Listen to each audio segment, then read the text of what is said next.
Since the unrelated Haas Lola outfit did not race in the 1985 and the 1986 seasons, Haas was the first American constructor to submit an entry since the failed US F1 project in 2010. Hello F1 people, we're back with another amazing video. We're going to go down to Haas. Stand by until the very end. We're going to explore everything about Haas, from history to present. Gene Haas, co-owner of the NASCAR Cup Series team and Haas F1 team, established Haas Formula LLC in April 2014 as an American Formula One racing team. Haas F1 originally planned to make its debut at the start of the 2015 season, but postponed its entry until the 2016 season. Team principal Gunther Steiner is responsible for the team's performance. Its headquarters are in Kannapolis, North Carolina, United States, about 31 miles from Charlotte, along with NASCAR entrance sister team Stewart Haas, although the two entrants are separate. During the European part of the calendar, the team also established a forwarding base in Banbury, England, to switch cars in between races.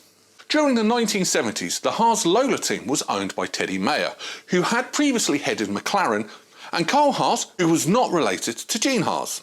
During the 2014 season, Mauritia F1 filed for bankruptcy and its assets were auctioned off. Haas purchased the team's Banbury headquarters to serve as a forward base.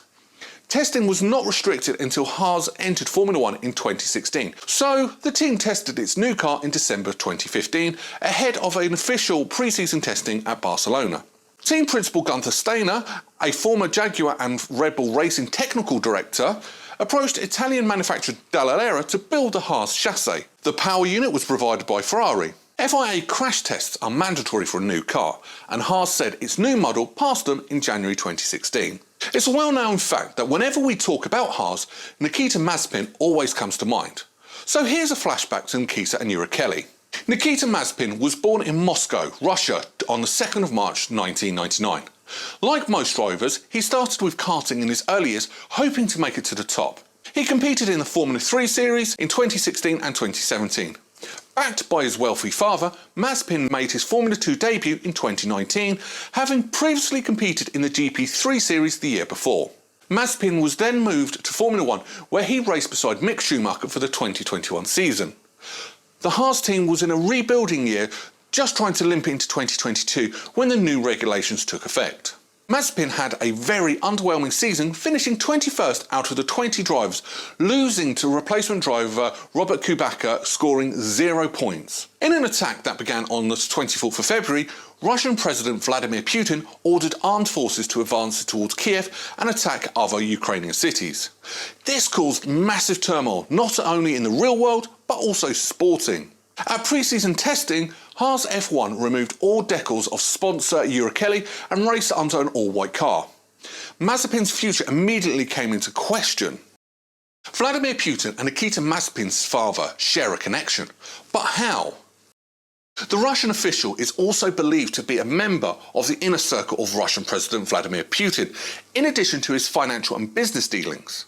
Mazepin was seen in a Kremlin Twitter tweet having a personal meeting with Putin just days before the aforementioned invasion of Ukraine by Russian forces. Several Russian oligarchs, including Mazepin and Chelsea Football Club owner Roman Abramovich, have been accused of using their financial power to back the Kremlin. Many have also accused these oligarchs of using sports as a form of money laundering. As the sanctions and penalties imposed on Russia grow, the influence of these oligarchs could be checked in an unprecedented fashion. The Russian ruble has already been pushed into a tailspin after it was expelled from SWIFT. There would have been fear about the Russian and his company's sponsorship creeping up on all teams and entities sponsored by him.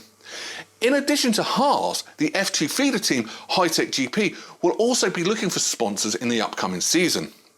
A quick reminder for you guys, your one like adds up to a lot of value and motivation for us, and we would love to create more awesome content based on Formula One. Thanks, and back to the video. Kevin Magnussen's spectacular comeback.